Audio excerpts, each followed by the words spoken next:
Screen ranks the Harry Potter movies.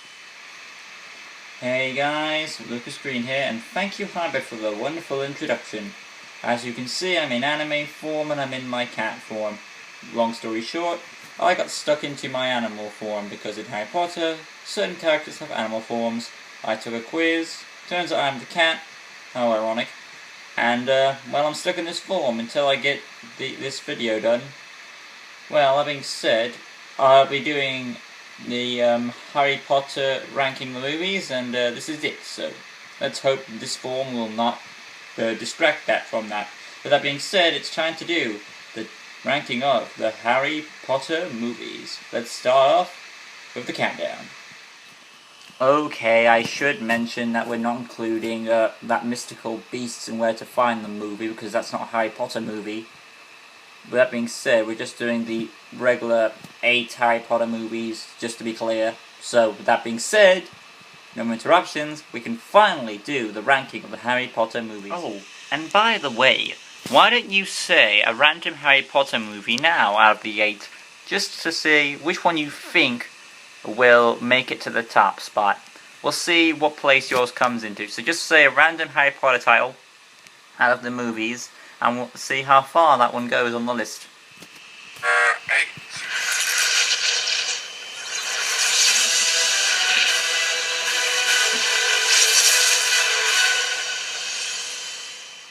Harry Potter and the Deathly Hallows, Part 1. Yes, guys, Harry Potter and the Deathly Hallows Part 1.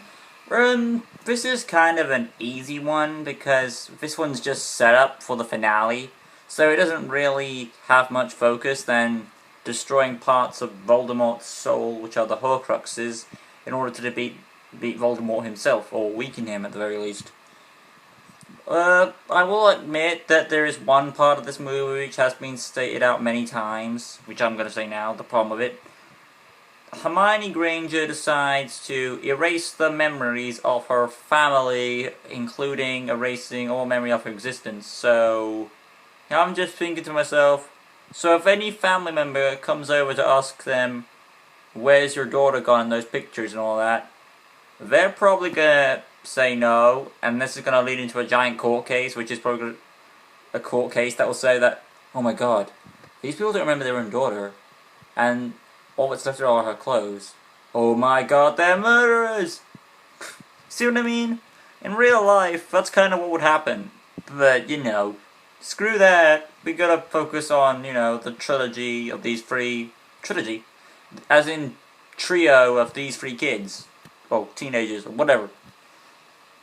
But this one's a bit more different, though. There is some bright sides to it, as it's the first movie to focus on outside of Hogwarts, which is cool. So we get to see them on the run, which they kind of are on the run, because they're trying to hide from Voldemort, you know, to gather the Horcruxes. Which I don't know if he figures out that they are doing that, but they're after him anyway. And then there's, of course, Snape, he's there.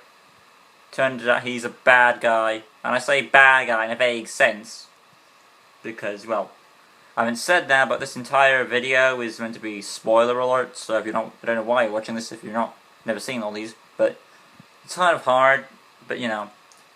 Other than that, characters die. Mad Eye dies. Who else dies? There's someone else who dies. I know who you're gonna tell me, but there's someone else I'm trying to think of, minor character. Mad Eye Moody dies. Oh, Hedwig dies, that was it. Hedwig the Owl dies. And I know you say that's an animal, but, you know, he was still, he or she, whatever it was. No, she was a girl. Hedwig was still a loyal friend to Harry. She sacrificed her life to save him. And then, of course, there's the big one, Dobby the house elf. Well, Dobby is a free elf now, isn't he? Well, that being said, that's the end of this one, because there's still 7 more movies to go. So let's carry on with the Hogwarts Express. Number 7.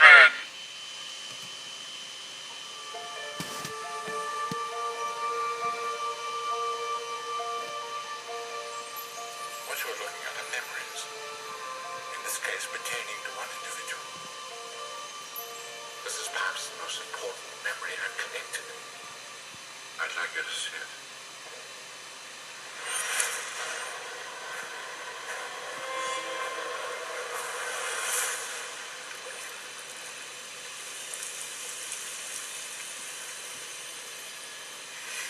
Yes, Tom's been here. He's never once had a visitor.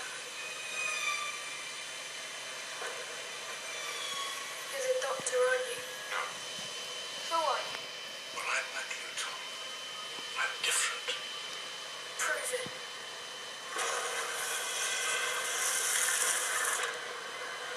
I can make things move without touching them. I can make bad things happen to people who are mean to me. I can speak to snakes too. They find me. Whisper things.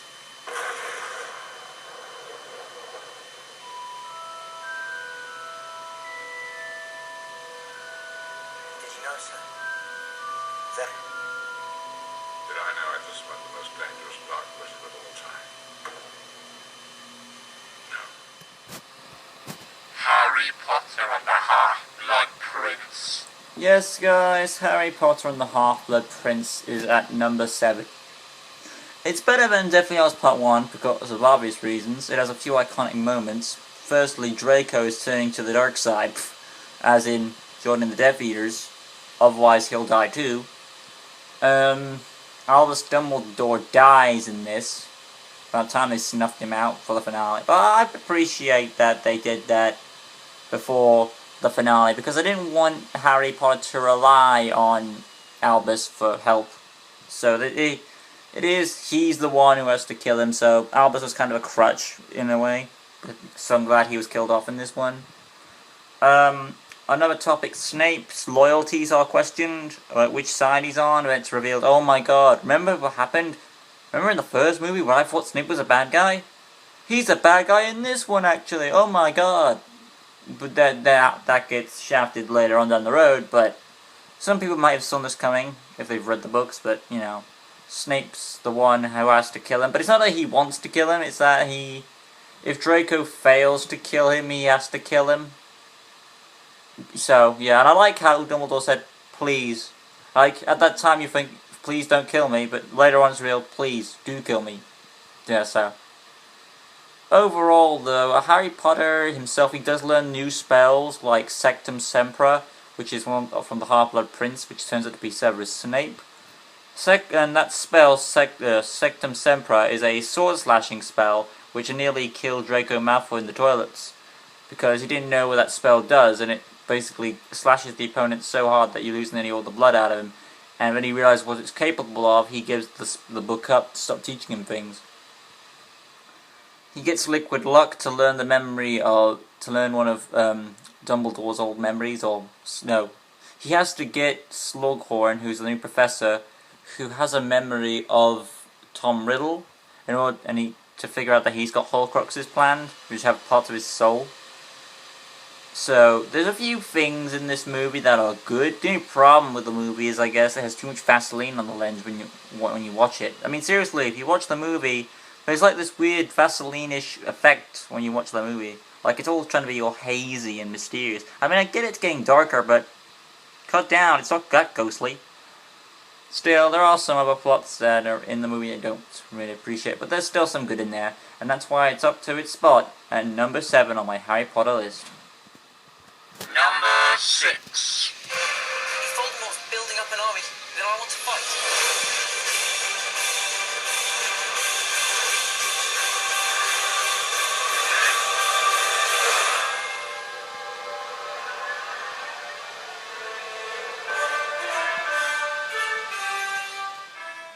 Harry Potter and the Order of the Phoenix. Yes, guys, Harry Potter and the Order of the Phoenix.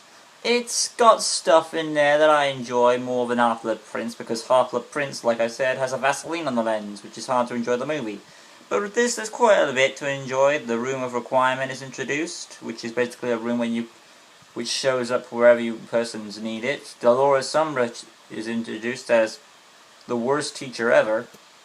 Harry gets encountered by Dementors, who are meant to be controlled by their ministry, but they attack him and Dudley, which leads into some controversial, with them accepting Voldemort's return. And at the end of this, Sirius Black dies. Cornelius Fudge gets the memo on that Dumbledore is back, and the war is started with the Order of the Phoenix. So that's why I put Order of the Phoenix as my, with a bit more action, I'd say. That's why I put it up at number 6 on my Harry Potter list. Number 5.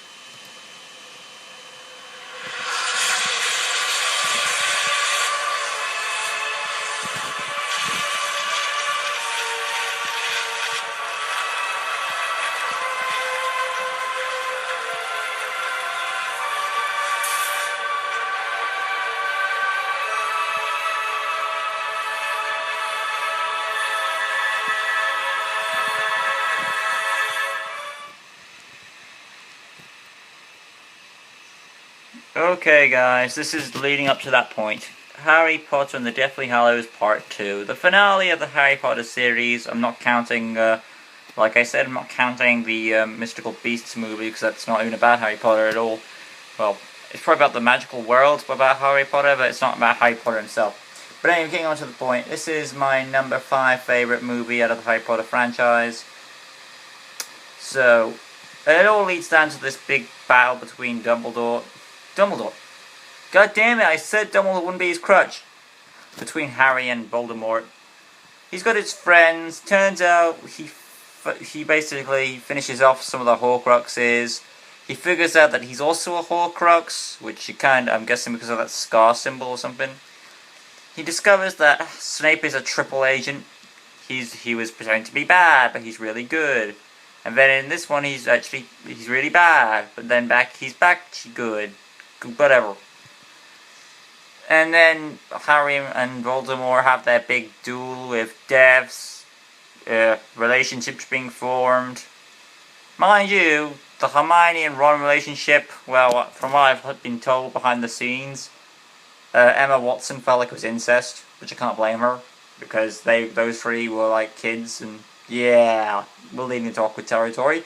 But besides that, I would say the ending's a bit folded. It's very rushed. It leads into like, oh, it's over, okay, let's skip to 19 years. Or like, happy families, and yeah, it's back to school, right? There's nothing all. We don't need to explain it. It's just happy endings. So with a weak ending, but with a strong big finale, I still give it the, with all the action and all that, I still give it a watch at this spot on my list as the number 5 best Harry Potter movie. Anyway, we're running low on time here, so I'll let Hybrid do his little chat. To see the rest of Mr. Green's top Harry Potter ranking, move on to part 2. Thank you.